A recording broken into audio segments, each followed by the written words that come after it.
தெய்வ கிருபையினாலே நாம் பூரணம் என்கிற தலைப்பின் கீழான தொடர் சத்தியங்களை ஆவியான உதவியோடு நாம் பார்த்து கொண்டு வருகிறோம். அதில் இரட்சிப்பின் பூரணத்தை குறித்த மகத்துவமான சத்தியங்களை நாம் தியானித்து வருகிறோம். சரியான காலங்களுக்கும் நேரங்களுக்கும் ஏற்ற சத்தியங்களை தேவன் நம்ம எல்லாருக்கும் விளக்கி கொடுக்கிறார்.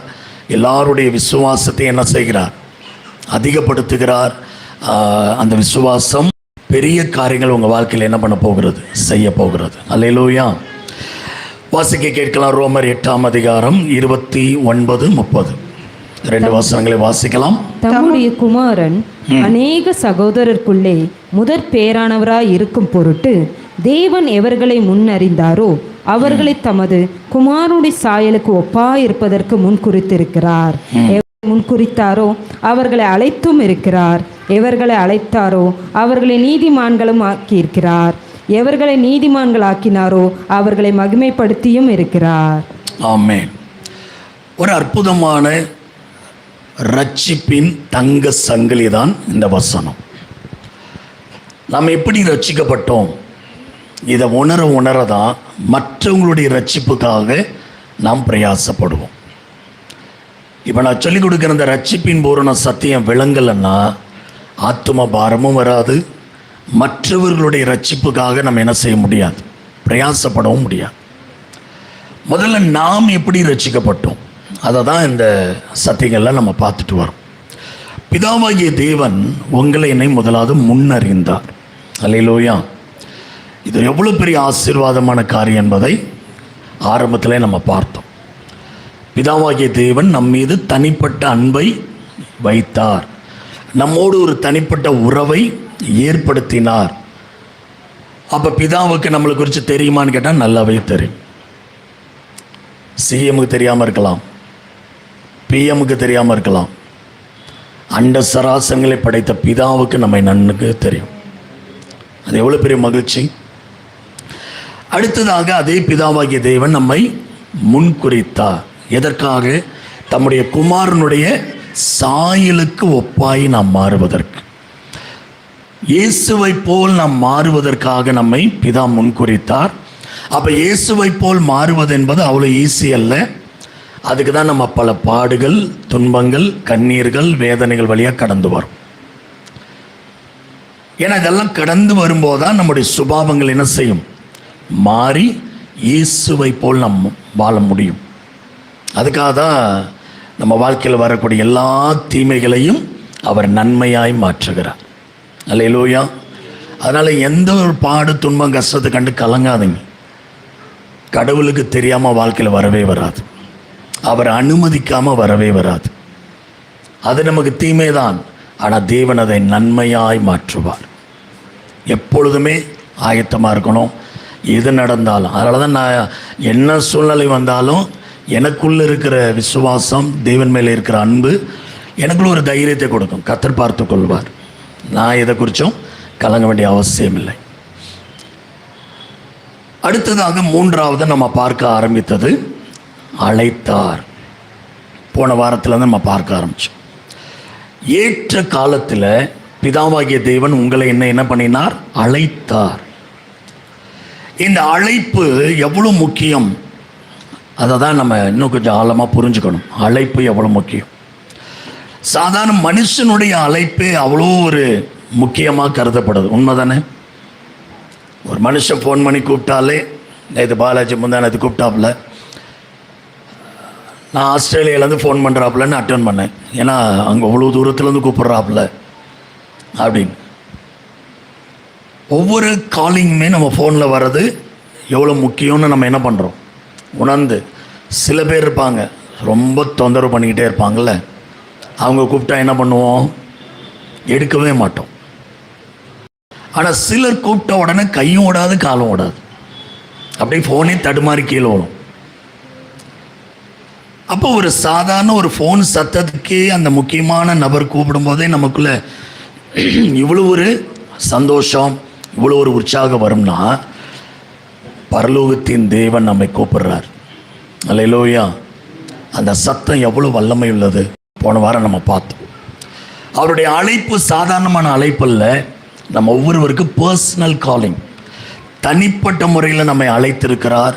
அது வல்லமையான அழைப்புன்னு பார்த்தோம், மாறாத அழைப்புன்னு பார்த்தோம். போன வாரம் பார்த்தோமா, ஞாபகம் இருக்கா? சரி, எத்தனை வித அழைப்பு பைபிளில் இருக்கு? எத்தனை சொன்னேன்? 21 அழைப்பு இருக்கு வேதத்தில். இந்த 21 அழைப்பையும் எத்தனை பேர் கண்டுபிடிச்சிங்க? போன வாரம் நான் சொன்னேன் கண்டுபிடிங்க. பைபிள் மொத்தம் 21 அழைப்பு இருக்கு. நம்ம எல்லாருக்கும் 21 அழைப்பை பிதா கொடுத்துருக்கிறார். அது எத்தனை பேர் கண்டுபிடிச்சிங்க? சரி, பரவாயில்ல, முடிஞ்சா கண்டுபிடிங்க. பாரதி அம்மா மட்டும் கண்டுபிடிச்சிருக்கிறாங்க. எத்தனை கண்டுபிடிச்சிருக்கீங்க? 3 அழைப்பு கண்டுபிடிச்சிருக்கீங்க. Very good. சரி, மீதி மற்றவங்கெல்லாம் மீதியாவது கண்டுபிடிங்க பார்ப்போம். அதில் ஒரு அழைப்பை போன வாரம் நம்ம பார்க்க ஆரம்பித்தோம். 1 பேதுரு 2ஆம் அதிகாரம் 9ஆம் வசனத்துக்கு வருவோம். எடுத்து வாசிக்கலாம். 1 பேதுரு 2:9. நீங்களோ உங்களை அந்தகாரத்தினின்று தம்முடைய ஆச்சரியமான ஒளியினிடத்துக்கு வரவழைத்தோடைய புண்ணியங்களை அறிவிக்கும்படிக்கு தெரிந்து கொள்ளப்பட்ட சந்ததியாயும் ராஜரீகமான ஆசாரிய கூட்டமாயும் பரிசுத்த ஜாதியாயும் அவருக்கு சொந்தமான ஜனமாயும் இருக்கிறீர்கள். ஆமென். இந்த வசனத்தில் முதல் அழைப்பை நாம் பார்க்கிறோம். இருளின் அதிகாரத்திலிருந்து ஆச்சரியமான ஒளிக்கு வர அழைத்தார். அப்போ பிதாவாகிய தேவன் முதல் அழைப்பு நமக்கு எப்படி கொடுத்தார்னா, இருளிலிருந்து ஒளிக்கு அழைத்தார். அல்லேலூயா. இருளில் இருந்த நம்மை ஒளிக்கு அழைத்தார். இப்போ சுவிசேஷத்தை குறித்து சமூகத்தை செய்தல் பார்த்தோம். சுவிசேஷம் ஏன் சொல்கிறோம்? ஏன் ஒருத்தருக்கு சுவிசேஷம் சொல்கிறோம்? அவங்க ரட்சிக்கப்படணும். ஆனால் அந்த சுவிசேஷத்துக்கு இன்னொரு பேர் ஒளின்னு அர்த்தம். 2 கொரிந்தியர் 4:4 வாசிங்க. சுவிசேஷத்துக்கு இன்னொரு பேர் என்னன்னு பாருங்க. 2 கொரிந்தியர் 4:4. தேவனுடைய சாயலா இருக்கிற கிறிஸ்துவின் மகிமையான சுவிசேஷத்தின் ஒளி. நல்ல கவனிங்க, அண்டர்லைன் பண்ணுங்க. சுவிசேஷத்தின் ஒளி அவிசுவாசிகளாகிய அவர்களுக்கு பிரகாசமாய் தெரியக்கூடாதபடி இப்பிரபஞ்சத்தின் தேவனான, இந்த உலகத்தின் தேவனாய் இருக்கிற பிசாசானவன் அவர்களுடைய மனதை குருடாக்கி, அந்த எல்லா ஜனங்களுடைய மனக்கண்களை குருடாக்கி வைத்திருக்கிறான். இங்க உட்கார்ந்து இருக்கிற எல்லாருடைய மனக்கண்களும் ஒரு நாள் குருடாதான் இருந்தது. என்ன பாலாஜி ஒரு பிராமின். ஆண்டவர் பற்றி நான் சொல்லும்போது உண்மையாகவே பாலாஜியுடைய கண்கள் கொஞ்சம் கொஞ்சமாக திறந்தது. யோசிச்சு பாருங்கள், எவ்வளோ ஸ்ட்ரகிள் தெரியுமா. அவங்கெல்லாம் வரவே முடியாது. அந்த மாதிரி ஒரு இடத்துலேருந்து ஆண்டவர்கள் வர்றது ஒரு பெரிய சவால். ஆனால் எப்படி பாலாஜி வந்தாப்புல அந்த ஒரு பேக்ரவுண்ட்லேருந்து? இன்றைக்கி நினச்ச ஆச்சரியமாக இருக்குல்ல பாலாஜி. கத்த நல்லவர். நான் சொல்கிறது 25 வருஷம் இருக்கும். 20-25 வருஷத்துக்கு முன்னாடி பாலாஜி உட்கார வச்சு ஆண்டருடைய சுவிசேஷத்தை சொல்ல சொல்ல சொல்ல அந்த மகனுக்குள்ள ஒரு பெரிய ஒரு அந்த ஏற்றுக்கொள்கிற மனப்பக்குவம் இருந்தது. அதனால தான் அந்த ஒளி உள்ளார போய் மகனை பிரகாசிக்க வைத்தது. அந்த மகனுடைய திருமணத்துக்காக எப்படிலாம் நடக்குமோன்னு பயங்கர கேள்வி. இல்லை அவங்க அம்மா இன்னும் ரசிக்கப்படலை, உங்கள் குடும்பம் இன்னும் ரசிக்கப்படலை, ஸ்ரீரங்க வீடு திருவானக்கோயில். ஆனால் ஒரு பெண்ணு வரணும், அந்த பெண்ணு ரட்சிக்கப்பட்ட பெண்ணாக இருக்கணும், ஆனால் அதே மாதிரி பேக்ரவுண்டில் இருக்கணும். அதுக்காக ஜெபம் பண்ணி கர்த்தரை அற்புதமாக செட் பண்ணி அருமையாக கொடுத்தார். இன்றைக்கி அவங்க குடும்ப சாட்சியாக இருக்குது. அப்போ கர்த்தரை தேடுகிறவர்களுக்கு ஒரு நன்மையும். நம்ம தான் நினைக்கிறோம், ஐயோ ஆண்டுகிட்ட வந்துட்டா, சபைக்கு வந்துட்டா, பைபிளை தூக்கிட்டா நம்ம வாழ்க்கையெல்லாம் ஸ்ட்ரகிள் ஆகுமா? இல்லை, வெளியே இருந்தால் தான் ஸ்ட்ரகிள். ஆண்டுக்குள்ளே வர வர எல்லாமே மாறும். அவரால் முடியும். நம்ம நிழல்கிட்ட வரல, நிஜத்திட்ட வந்திருக்கிறோம். ஒரு காலத்தில் நிழலாகிய தெய்வத்திட்டெல்லாம் ஓடணும், ஒன்றுமே பண்ணாது. ஆனால் இப்போ நிஜமாகிய தெய்வத்திட்ட வந்திருக்கிறோம். உங்களுடைய ஜபங்களை கேட்டு பதில் கொடுக்குற தேவன்கிட்ட நீங்கள் வந்திருக்கிறீங்க.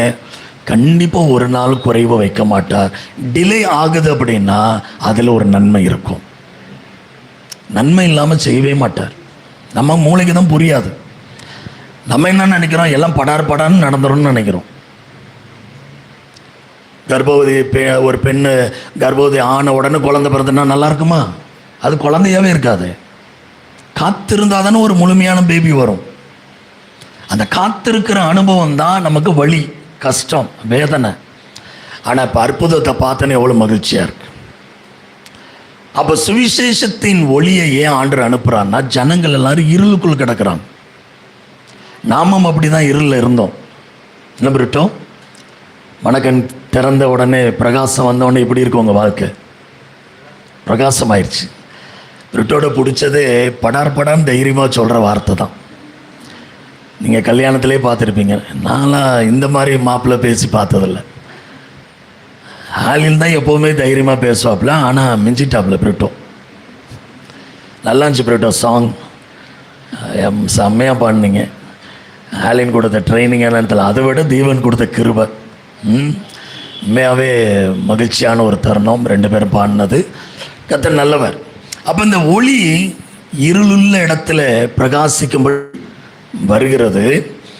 நம்ம வாழ்க்கையில் அந்த ஒளி வரும்போது அவ்வளோ ஈஸியாக நம்ம வெளியே வரல. அதான் பார்த்தோம், சுவிசேஷத்தின் ஒளி வழியருகே. அப்படிப்பட்ட இருதயம் உள்ளவங்களுக்குள்ள அந்த வசனம் போகும்போது பிசாசு என்ன பண்ணிட்டு போயிடுவான், வசனத்தை பொறுக்கிட்டு போயிடுவான். அப்போ அந்த ஒளி வந்தாலும் அவன் இடம் கொடுக்காததுனால நம்ம கண்கள் திறக்கப்படலை. அப்போ அந்த அழைப்பு எப்படி வந்ததுன்னு போன வாரம் சொன்னேன். சுவிசேஷத்தின் மூலமாக அழைப்பு ஒரு பக்கம், அது எல்லாருக்கும் சொல்லப்பட்டு இருக்கு, ஒளி போயிட்டு இருக்குது. ஆனால் உங்களுக்கு எனக்கு எப்படி அழைப்பு வந்ததுன்னா, தேவனே நம்முடைய இருதயத்தை திறந்து கூப்பிட்டார். எஃபெக்டிவ் காலிங், பர்சனல் காலிங்னு போன வாரம் பார்த்தோம். இங்கே வந்து உட்கார்ந்துருக்கிற எல்லாரையுமே பிதா பர்சனலாக கூப்பிட்டாராம். பொதுவாக கூப்பிடுறது சுவிசேஷத்தின் மூலமாக. இங்கே உட்காந்து யார் இருதயம்லாம் திறந்துருக்குதோ, உங்கள் இருதயத்தை திறந்து உங்களை கூப்பிட்டவர் பிதா, பர்சனல் காலிங். அதனால தான் இங்கே உட்காந்துருக்கீங்களான்னு உட்கார முடியாது, எழுதி கொடுக்குறேன். தேவ சமூகத்தில் வந்து உட்காருவது என்பது அவ்வளோ ஈஸியான விஷயம் அல்ல. உங்கள் இருதயம் திறந்ததுனால தான் இப்படி உட்காந்துருக்குறீங்க. என் இருதயம் திறந்ததுனால தான் 35 வருஷமாக நான் ஸ்டாப்பாக ஓடிட்டுருக்கிறேன் கர்த்தருடைய வேலையில். அப்போ அந்த இருதயம் திறக்கிறதுனா என்ன? கர்த்தர் பவுல் பேசினவைகளை கேட்கும்படி லீதியாளின் இருதயத்தை திறந்தார்ன்றிருக்கு வசனம். அப்போ இருதயத்தை திறக்கிறதுன்னு என்ன? இந்த இருதயத்துக்கு செல்லாமா? இருதயத்தை திறக்கிறதுனா என்ன? மனக்கண்களை திறப்பது. இருதயத்தை திறப்பதுன்னா என்ன? உள்ளே இருக்கிற மனக்கண்களை திறப்பதுன்னு அர்த்தம். மூடியிருந்த மனக்கண்களை தேவன் என்ன பண்ணி வச்சார்? இந்த பிறந்த குழந்தையை தூக்கிட்டு வருவாங்க. லேபர் வார்டில் பார்த்தீங்கன்னா பிறந்த குழந்தையை தூக்கிட்டு வருவாங்க. எத்தனை பேர் பிறந்த உடனே குழந்தைய பார்த்துருக்குறீங்க? பாலாஜிலாம் எல்லாம் அவங்க ஒய்ஃப் நர்ஸ் பார்த்துருப்பாப்புல நிறையா. அந்த குழந்தை கண்ணு திறக்கவே முடியாது தெரியுமா? அப்படி பிசு பிசுன்னு கண்ணெல்லாம் அந்த இமையெல்லாம் ஒட்டி இருக்கும். அந்த உள்ள அந்த வாட்டர் என்ன பண்ணும், கண்ணை திறக்க விடாமல் மூடி ஒட்டி இருக்கும். நர்ஸ் என்ன பண்ணுவாங்க? தொடச்சி விடுவாங்க, அதெல்லாம் எடுத்து விடுவாங்க. அதுக்கு அப்புறமேட்டு தான் அந்த குழந்தையோட கண்ணை திறக்கும். நம் தேவன் எப்படி பண்ணார் தெரியுமா? மனக்கண்கள் அப்படி தான் ஒட்டி இருந்துச்சு, 2 இமையும். தம்முடைய வசனத்தின் வெளிச்சத்தை அனுப்பி அனுப்பி அனுப்பி அந்த டஸ்டெல்லாம் தொடச்சி தொடச்சி தொடச்சி அப்படி கண்ணை அவரே திறந்து விட்டார். இதெல்லாம் எந்த அல்லேலூயா. ஆனால் அந்த அந்த மகத்துவம் நமக்கு இன்னும் புரியலையே, அந்த அருமை நிறைய பேருக்கு இன்னும் புரியலையே. நானே வந்தேன் சொல்லாதீங்க. இங்கே இருக்கிற யாரும் நீங்களாக வரல, கர்த்தர் கண்களை திறந்ததுனால தான் இங்கே வந்து உட்கார்ந்துருக்கிறீங்க. மனுஷனால் இன்னொரு மனுஷனை ரட்சிக்க முடியாது, ரட்சிக்கூடியது நம்மளால் சொல்ல தான் முடியும். கர்த்தர் தான் கண்களை திறக்க முடியும். அப்போ இருளில் இருந்த நம்மை ஒளிக்கு என்ன செய்தார்? வரவழைத்தார். எதற்காக அப்படின்னா, நாம் வெளிச்சமாக மாறி இந்த உலகத்தில் இருக்கிற இருள் இருக்கிற ஜனங்களுக்கு நாம் வெளிச்சத்தை, நற்செய்தியை நாம் கொண்டு போக. ஒளிக்குள் வந்த எல்லாருமே எங்கே போகணும்? அடுத்தது இருள் இருக்கிற ஜனங்களை தேடி போகணும். அப்போ நம்ம சுவிசேஷம் சொல்லணும். எப்படி நம்ம கேட்காம இருந்தோமோ அது போல் நம்ம சொன்னாலும் கேட்க மாட்டாங்க. ஆனால் தொடர்ந்து சொல்லிட்டே இருங்க. திடீர்னு கத்த ஒரு நாள் யார் கண்களையாவது என்ன பண்ணுவார், திறந்து விடுவார் பாருங்க, ஓடி வந்துடுவாங்க. அப்போ இதுதான் இந்த ஒளிக்கு அழைக்கிற நோக்கம். இன்னும் கொஞ்சம் ஆழமாக இந்த ஒளியை குறித்து நாம் பார்க்க போகிறோம். 1 பேதுரு 2:9 இதை குறித்து சொல்லும்போது பேதுரு எழுதும்போது எப்படி எழுதுறார் பாருங்க. ஆச்சரியமான ஒளியினிடத்துக்கு நீங்கள் வரவழைக்கப்பட்டீர்கள். அது என்ன ஆச்சரியமான ஒளி? மணக்கண் குருடா இருந்துச்சு, அது திறந்தது, ஓகே. ரொம்ப வருஷம் கண்ணு குருடா இருக்கிறவனு கண்ணு திறந்தா எப்படி இருக்கும்? முதல் முறையா இது வரைக்கும் பார்க்காத ஒரு விஷயத்தை பார்க்க ஆரம்பிச்சாலே அந்த கண்ணு எப்படி பார்க்கும்? ஆச்சரியமா பார்க்கும். இது ஒரு பக்கம். ஆனால் இதுக்கு இன்னொரு ஆழமான விளக்கங்களை நம்ம புரிந்து கொள்ள போகிறோம். ஆச்சரியமான ஒளியினிடத்துக்கு நம்மளை வரவழைத்தார் அப்படின்னா என்ன அர்த்தம்? இந்த ஒளி அப்படின்றதுக்கு பைபிளில் எங்கெல்லாம் ஒளின்னு வருதோ அதுக்கு என்ன விளக்கம்னு பார்த்தீங்கன்னா, ஒளி தேவனுடைய சுபாவங்களை குறிக்கும். ஒளி என்ன குறிக்கும்? ஒன்று தேவனை குறிக்கும், இல்லைன்னா அவருடைய சுபாவங்களை குறிக்கும். 1 யோவான் 1:5 1 யோவான் 1:5 தேவன் ஒளியாயிருக்கிறார், தேவன் ஒளியாயிருக்கிறார், அவரில் எவ்வளவேனும் இருள் இல்லை, அவரிடத்தில் கொஞ்சம் கூட இருள் இல்லை. இது நாங்கள் அவரிடத்தில் கேட்டு உங்களுக்கு அறிவிக்கிற விசேஷமா இருக்கிறது. நாங்கள் அவரிடத்தில் கேட்டு உங்களுக்கு அறிவிக்கிற விசேஷம். இப்ப 7ஆம் வசனம் படிங்க. அவர் ஒளியில் இருக்கிறது போல, அவர் ஒளியில் இருக்கிறது போல நாமும் ஒளியிலே நடந்தால் ஒருவரோடு ஒருவர் ஐக்கியப்பட்டிருப்போம். ஒருவரோடு ஒருவர் தேவனோடு எப்படி இருப்போம்? ஐக்கியப்பட்டிருப்போம். அவருடைய குமாரனாகிய இயேசு கிறிஸ்துவின் ரத்தம் சகல பாவங்களை நீக்கி நம்மை சுத்திகரிக்கும். இந்த வசனம் தான் எனக்கு ரொம்ப நாளா புரியல. அவர் ஒளியில் இருக்கிறார், அது போல நாமும் ஒளியில நடக்கணும்னு சொல்றது ஓரளவு கொஞ்சம் புரியுது. ஆனா அடுத்த பகுதி, நாம் ஒளியில நடந்தால் ஒருவரோடு ஒருவர் ஐக்கியமாக இருப்போம்னு சொல்லிட்டு யோவான் எழுதுகிறார், இயேசு கிறிஸ்துவின் ரத்தம் சகல பாவங்களை நீக்கி சுத்திகரிக்கும். மேட்சே ஆகலையே. ஒளியில நடக்கிறது சொல்றது ஓகே, அதனை இயேசு கிறிஸ்துவின் ரத்தம் சகல பாவங்களை நீக்கி நம்மளை சுத்திகரிக்கும். அப்ப இதுக்கு என்ன அர்த்தம் தேவை? அவர் ஒளியில் இருக்கிறது போல நாமும் ஒளியில நடந்தால், இப்ப நம்ம கண்ணு தெளிவாயிடுச்சா? ஒளி வந்துருச்சுல்ல. இப்ப நம்ம இதில் தான் நடக்கணும், ஒளியில தான் நடக்கணும். நடக்கிறோமா? ஒளியில நடக்கிறோமா? எல்லாருமே ஒளியில தான் நடக்கிறீங்களா?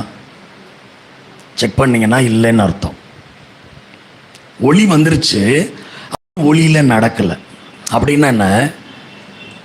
இப்படி நான் கேட்குறேன், பதில் சொல்லுங்க. போன வாரம் முழுது பாவமே செய்யாதவங்க கை தூக்குங்க. ஒளி வந்துருச்சு இல்ல, கண்ணு திறந்துருச்சு இல்ல, அப்புறம் எப்படி போன வாரம் முழுல பாவம் செஞ்சோம்? எப்பெல்லாம் பாவம் செய்கிறோம் அப்பெல்லாம் எதில் நடக்கிறோம்? இருள. பாவத்தினுடைய தன்மை இருள். அப்ப இன்னும் நம்ம தெளிவா 100% ஒளியில் என்ன பண்ணல, நடக்கல. அடிக்கடி இதில் விழுந்துகிட்டே இருக்கிறோம். பாவத்தில் கோபமோ, ஒரு எரிச்சலோ, ஒரு கசப்போ, சண்டையோ, மூர்க்கமோ, ஏதாவது ஒன்றில் நம்ம விழுகிறோமா இல்லையா? இல்லைன்னே சொல்ல முடியாது. கெட்ட சிந்தனையோ, கெட்ட வார்த்தையோ, கெட்ட நடத்தையோ, ஏதோ ஒன்று. அப்போ அதெல்லாம் இருள் இல்லை. இதுக்கும் ஆண்டவர் எவ்வளோ அழகாக ஒரு வழி வச்சிருக்கார் தெரியுமா? எதுக்காக அங்கே இயேசுவின் ரத்தம் சகல பாவங்களை நீக்கி சுத்திகரிக்கணும் அந்த இடத்துல வந்திருக்குன்னா, இப்போ நான் இருளில் நடந்து பாவம் செஞ்சுட்டேன். ஆக்சுவலாக நான் ஒளிக்குள்ளே இருக்கிறேன், ஆனால் நான் பாவம் செஞ்சுட்டேன். இப்போ நான் மறுபடியும் ஒளியில் வரணும் அப்படின்னா ஒரே ஒரு காரியம், தன் பாவங்களை மறைக்கிறவன் இருளில் இருப்பான், அவைகளை அறிக்கை செய்து விட்டு விடுகிறவன் ஒளிக்கு வந்துடுவான். எவ்வளோ சிம்பிளாக மாற்றிருக்காரு பாருங்களேன். ஆண்டவருக்கு நம்ம குறித்து நல்லாவே தெரியும். உன்னை நான் ஒளிக்கு அழைச்சால் நீ மறுபடியும் எங்கே போவ? இருளுக்குள்ளே போவ. ஆனால் அதுக்கும் ஒரு ரெமெடி நான் வைக்கிறேன். நீ இருளுக்குள்ளே போனாலும் உடனே நீ அதை பாவத்தை அறிக்கை செஞ்சின்னா நீ வெளிச்சத்துக்குள்ளே வந்துடுவ. நீ வெளிச்சத்துக்குள்ளே வந்த உடனே இயேசுவின் ரத்தம் உன்னை கழுவிடும். இதை விட வேற என்ன வேணும்? ஆனால் நிறைய பேர் இப்படி விழுந்த பாவத்தை அறிக்கை செய்யாமல் அதை மறைச்சு மறைச்சு மறைச்சு என்ன பண்ணிகிட்டே இருப்பாங்க. இன்னும் இருளை அதிகமாக்கிட்டே இருப்பாங்க. அவங்க எப்படிங்க தேவனோட ஐக்கியமாக முடியும்? அவர் ஒளியில் இருக்கிறது போல் நாமும் ஒளியில் நடந்தால் அவரோடு என்னவா இருப்போம்? ஐக்கியமாக இருப்போம். எப்பெல்லாம் பாவம் செய்கிறோமோ அப்போல்லாம் நமக்கும் ஆண்டவருக்குள்ள ஐக்கியம் குலைகிறது, முறிகிறது. அறிக்கை செஞ்சு பாருங்க. இயேசுவின் ரத்தம் உங்களை கழுவுறது எதுக்கு தெரியுமா? உடைஞ்ச உறவை ஒட்ட வைக்க. அல்லேலூயா. இழந்து போன ஐக்கியத்தை மறுபடியும் சேர்த்து வைக்க. நம்ம தெய்வம் நம்மளை தப்பி வச்சவர் மட்டுமல்ல, திரும்ப விழுந்தாலும் தூக்கி எடுக்க வல்லவர். அதனால் இனிமேல் நம்ம தான் கவனமாக அப்படின்லாம் நினைக்காதீங்க. நம்மளுடைய பலவீனங்கள் எல்லாம் அவருக்கு தெரியும். நான் காலையில் புள்ளமாடியில் சொன்னேன், மோசை ஆண்டவர் அழைச்சார், ஆபிரகாமை ஆண்டவர் அழைச்சார், பேதுருவை ஆண்டவர் அழைச்சார்னா அவங்க 3 பேர் வச்சு எடுத்தேன் காலையில். அப்போ மோசை அழைக்கும் போது மோசை ரொம்ப திறமசாலி, எல்லா வித்தைகளிலும் தேர்னவன் அப்படின்னு சொல்லி ஆண்டவர் அழைக்கலை. அவர்கிட்ட இருக்கிற திறமையை பார்த்து அழைக்கலை, வல்லமையை பார்த்து அழைக்கலை. தேவன் தன்மேல் வைத்த நம்பிக்கையினால அழைத்தார். அல்லேலூயா.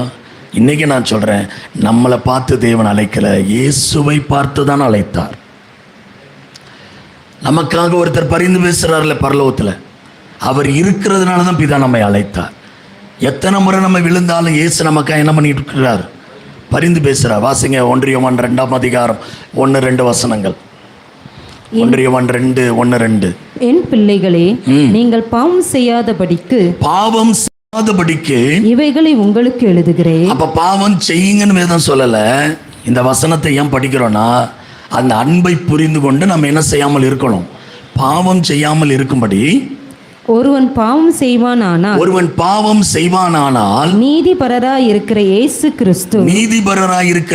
கிறிஸ்து நமக்காக பிதாவினிடத்தில் பரிந்து பேசுகிறவராய் இருக்கிறார். இந்த வசனம் எப்பெல்லாம் நம்ம பாவம் செய்யறோமோ யார் நமக்காக பரிந்து பேசுறா? இயேசு நமக்காக பரிந்து பேசுகிறார். இன்னொரு இடத்துல ஒரு வசனம் இருக்குது, ஆபேலின் ரத்தம் பேசினதை பார்க்கிலும் நன்மையானவைகளை பேசும் நம் மீது தெளிக்கப்பட்ட இரத்தத்திடத்துக்கு நாம் வந்திருக்கிறோம். அது இயேசுவின் ரத்தம். இயேசு இன்றைக்கும் நமக்காக நன்மையானதை தான் பேசிகிட்டு இருக்கிறார். நம்மளை அடிக்கணும், தண்டிக்கணும், கையை உடைங்க, காலை உடைங்கன்னு ஒரு நாளும் இயேசு ஜெபிக்கிறவர் அல்ல. நம்ம ஆட்கள் தான் ரொம்ப அவரை தவறாக புரிஞ்சுக்கிட்டு எப்படி ஜெபம் பண்ணுறாங்க, ஆண்டவரே அவன் திருந்தவே மாட்டான், காலை உடைங்க அப்போ தான் திருந்துவான். அப்படி ஏதாவது நீங்கள் ஜெபம் பண்ணிங்கன்னா உங்கள் ஜெபம் கேட்கப்படவே படாது. இன்னும் அவர் புரிஞ்சுக்கலன்னு அர்த்தம். உலகத்தில் எவனாவது ஏதாவது பண்ணால் இவெல்லாம் நரகத்துக்கு போன ஆண்டவரையும் ஜெபம் பண்ணாதீங்க. அந்த ஜெபம்லாம் கேட்கவே படாது. தேவனை நன்கு விளங்க தான் நம்ம ஜெபமே மாறும். வசனங்களை விளங்க தான் நம்முடைய பார்வையும் மாறும். அப்போ ஒளிக்கு அழைத்தார். எத்தனை பேருக்கு புரியுது? நாம் ஒளியில் நடக்க, ஒளியில் ஐக்கியப்பட, ஒளியின் தேவனோடு இணைந்திருக்க, அந்த ஒளியின் சுபாவங்களை நாம் பெற்றுக்கொள்ள தேவன் நம்மை அழைத்திருக்கிறார். அதுக்காக நீங்கள் விழமாட்டீங்கன்னு அவர் சொல்லலை, விழுந்தாலும் எழுந்திருப்பேன். அல்லேலூயா. காலையில் சொன்ன மிகால, நான் விழுந்தாலும் எழுந்திருப்பேன், இருளிலே நான் உட்கார்ந்திருந்தால் கர்த்தர் என்னை சுற்றிலும் வெளிச்சமாயிருப்பார், ஆகவே பிசாசை சந்தோஷப்படாது. மிகால் ஒரு வசனர், நான் விழுந்தாலும் எழுந்திருப்பேன். ஏன்னா என்னை தூக்கி விட ஒருத்தர் இருக்கிறான். நீதிமான் 7 தடவை விழுந்தாலும் கர்த்தர் அவனை என்ன செய்வார்? தூக்கி விடுவார். அவன் திரும்ப எழுந்திருப்பான். அவரால் முடியும். ஆனால் நம்ம என்ன செய்யணும்?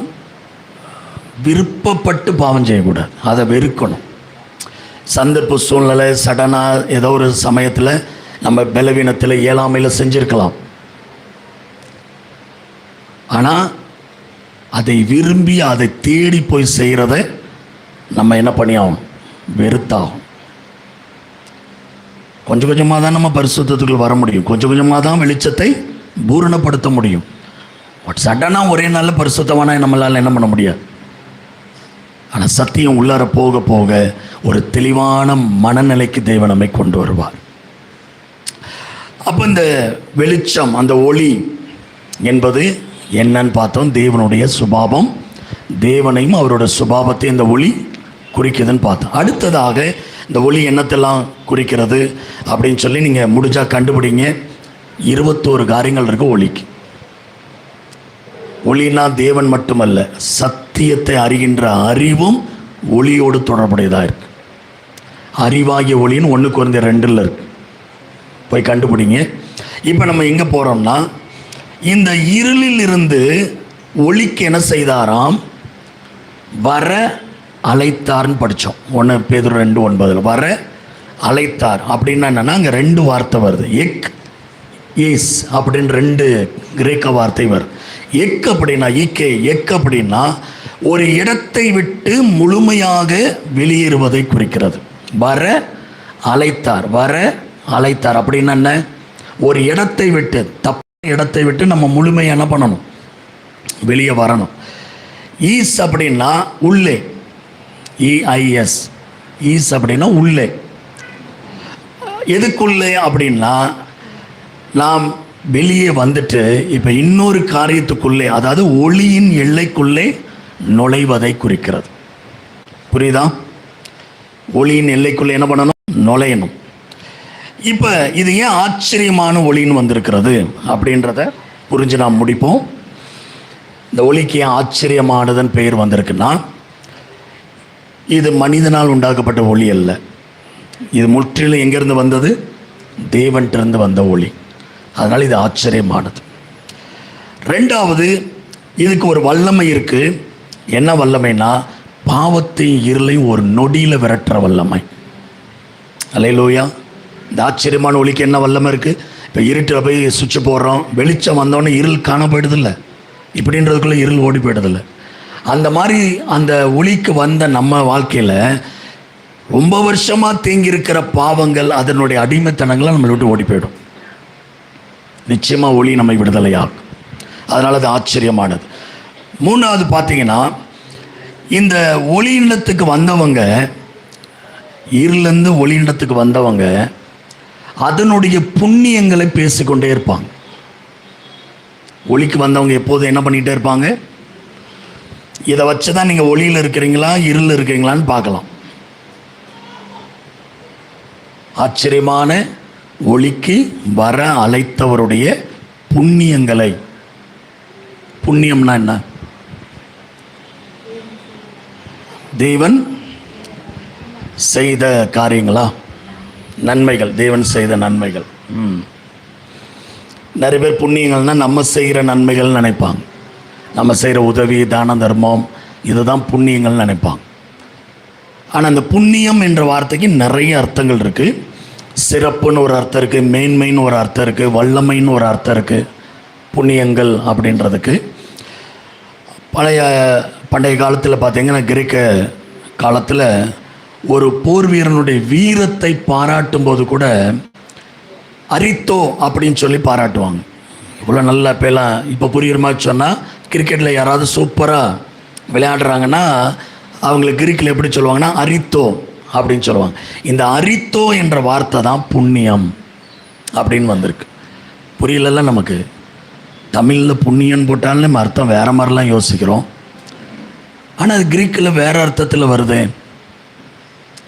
அப்போ இந்த புண்ணியங்கள் அப்படின்றது என்ன அப்படின்னா, தேவனுடைய குணாதிசயங்கள், தேவனுடைய வல்லமையான செயல்கள், அவர் எவ்வளோ நல்லவர் வல்லவர் என்பதை பறைசாற்றுவது. புரியுதுங்களா?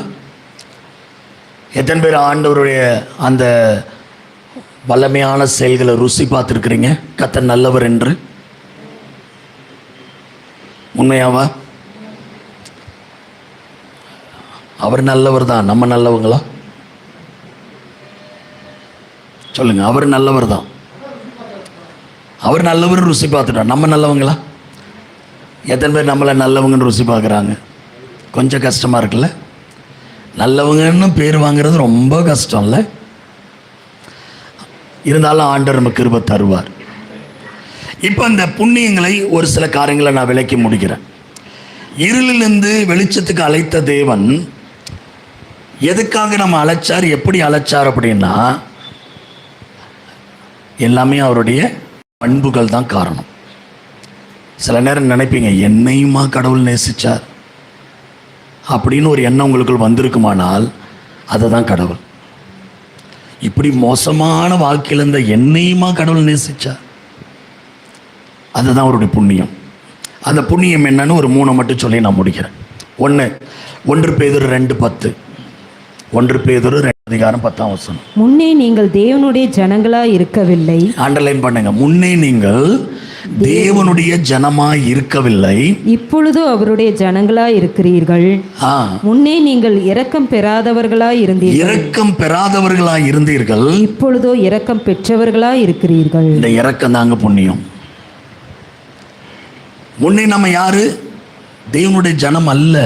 அப்ப யாரு நம்ம? முன்னே பிசாசின் ஜனம், இருளின் ஜனம், சாபத்தின் பிள்ளைகள். தேவனுடைய ஜனம் அல்ல. என்னைக்கு ஒளிக்குள்ள வந்தோமோ அன்னைக்கு தான் நம்ம தேவ ஜனம்.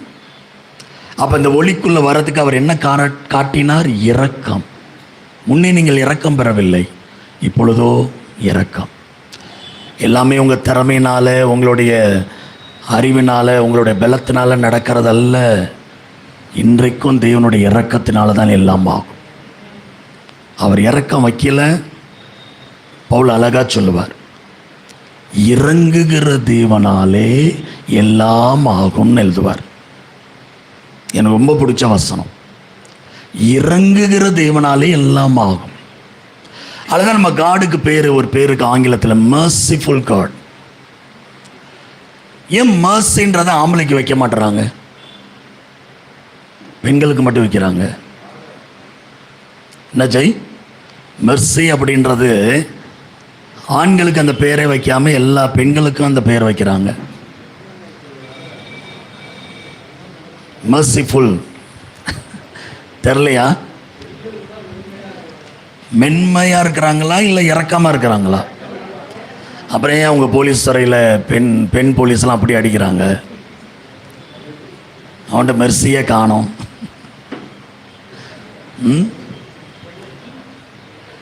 பெண்கள் லகுவானவங்க ஓகே. அவங்க இறக்கம் எங்கிருந்து வருது தெரியுமா?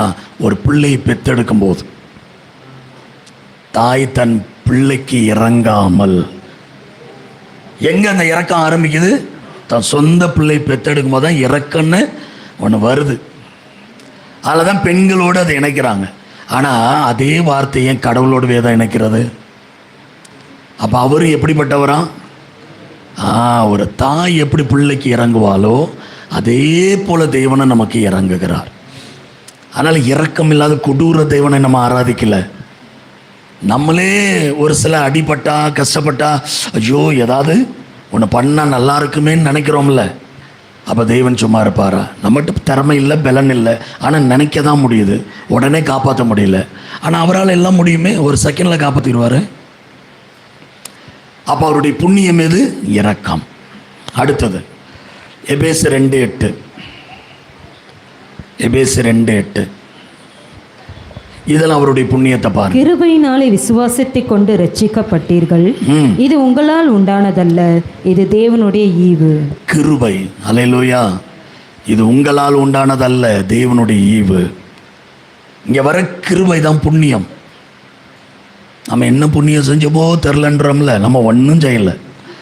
நம்ம வாழ்வதே அவர் புண்ணியத்தில் தான். அல்லேலூயா. நிறைய பேர் சொல்லிக்கிறீங்க அப்பா அம்மா ஏதாவது புண்ணியம் பண்ணியிருப்பாங்க, எங்கள் தாத்தா பாடு, ஒருத்தர் புண்ணியமும் சற்று செல்லுபடி ஆகாது. கடவுளுடைய புண்ணியத்தில் தான் நம்ம இங்கே உட்காந்துருக்குறோம். அவருடைய இரக்கம், ரெண்டாவது அவருடைய கிருபை. இது உங்களால் உண்டானதல்ல, தேவனுடைய ஈவு, கிஃப்ட். அப்போ புண்ணியங்கள்லாம் புரிஞ்சுக்கோங்க. நம்ம வாழ்கிறதே கடவுளுடைய புண்ணியத்தில் தான். அப்போ இந்த புண்ணியத்தை மற்றவங்களுக்கு சொல்லணுமா இல்லையா, வெளிப்படுத்தணுமா இல்லையா? எப்படி வெளிப்படுத்துறது அந்த புண்ணியத்தை? இப்போ சென்ட் பாட்டில் வச்சுருக்கிறீங்க, பர்ஃப்யூம் அப்படியே காட்டுறோம், என்கிட்ட நல்ல ஒரு பர்ஃப்யூம் இருக்குது, செம்மையாக இருக்கும் வாசனை, சொன்னால் வாசனை தெரிஞ்சிருமா? என்ன பண்ணணும்? அதை ஓப்பன் பண்ணி ஒரு ப்ரெஸ் பண்ணோம்னா இந்த இடம் முழுவதும் கம்ம கம்ம கம்மன்னு இருக்கும். அப்போ புண்ணியங்களை அறிவிக்கிறதுனா என்னென்னா, நம்ம போய் இயேசு நல்லவர், இயேசு வல்லவர், இயேசு இறக்க குணமுள்ளவர், இயேசு கிருபை உள்ளவர் சொல்கிறதல்ல. நம்ம வாழ்க்கையிலேருந்து அந்த வாசனை வெளிப்படணும். மற்றவங்க தேவனுடைய புண்ணியங்களை நம்மகிட்ட இருந்து பார்க்கணும். நீங்கள் இறங்கி செய்கிறீங்களே, மற்றவங்களுக்கு இறக்கப்பட்டு உதவி செய்கிறீங்களே, அதை மற்றவங்க பார்க்கும்போது உங்கள்கிட்ட வித்தியாசமான ஒரு குணம் இருக்குது, கடவுள் கொடுத்ததுங்க. இதாங்க புண்ணியங்களை அறிவிக்கும்படி தெரிந்து கொள்ளப்பட்ட சந்ததி நம்ம. மூணாவது ஒரு புண்ணியம் வாசி முடிப்போம். 1 பேதுரு 1:15-16. 1 பேதுரு 1:15-16. உங்களை அழைத்தவர் பரிசுத்தராய் இருக்கிறது போல நீங்களும் உங்கள் நடக்க எல்லாவற்றிலேயும் பரிசுத்தராய் இருங்கள். நான் பரிசுத்தர், ஆகையால் நீங்களும் பரிசுத்தராய் இருங்கள் என்று எழுதியிருக்கிறதே. அடுத்த புண்ணியம் கடவுள் சொல்ல, நான் பரிசுத்தர். நான் யாரு? பரிசுத்தர். நீங்களும் பரிசுத்தராய் இருங்கள். அப்போ உங்களை என்னையும் ஒரு களங்கமற்ற சுபாவம் உள்ள மனிதர்களாய் அவர் மாற்ற விரும்புகிறார். அதுதான் அவருடைய புண்ணியம். அவர் பரிசுத்தராய் இருக்கிறது போல நாமும் பரிசுத்தமுள்ளவர்களாய் கலங்கமற்றவர்களாய் இருக்க வேண்டும். அப்போ ஆச்சரியமான ஒளியினிடத்துக்கு வந்த நம்ம அவருடைய புண்ணியங்களை இந்த உலகத்தில் ஒளியாய் வாழ்ந்து மற்றவங்களுக்கு வெளிப்படுத்த வேண்டும். எத்தனை பேர் புரிஞ்சிச்சு புண்ணியங்கள்? எத்தனை பேர் இந்த புண்ணியங்களுக்கு ஆண்டவருக்கு நன்றி சொல்ல போகிறீங்க? எத்தனை பேர் இந்த புண்ணியங்களை மற்றவர்கள் காணும்படி அந்த வாசனை வீச போகிறீங்க? அதை தாங்க உண்மையான ஒளியின் வாழ்க்கை. அதுக்கு தான் ஒளிக்கு நம்மளை என்ன செய்திருக்கிறார்? அழைத்திருக்கிறார். அப்போ ஒளியில் நடந்தால் அவரோடு என்ன செய்வோம்? ஐக்கியமாக இருப்போம். இந்த உலகம் நம்மை பார்க்கும்போது வித்தியாசமாய் பார்க்கும். முன்னாடி தேவனற்றவர்கள், இப்போ தேவனை உடையவர்கள். எவ்வளோ பெரிய மாற்றம்! இதில் உறுதியாக இருப்போம். நிச்சயமாக தேவன் முடிவு பரிந்த நம்மை நடத்த வல்லவர். கண்களை மூடி நாம் ஜெபிக்கலாம்.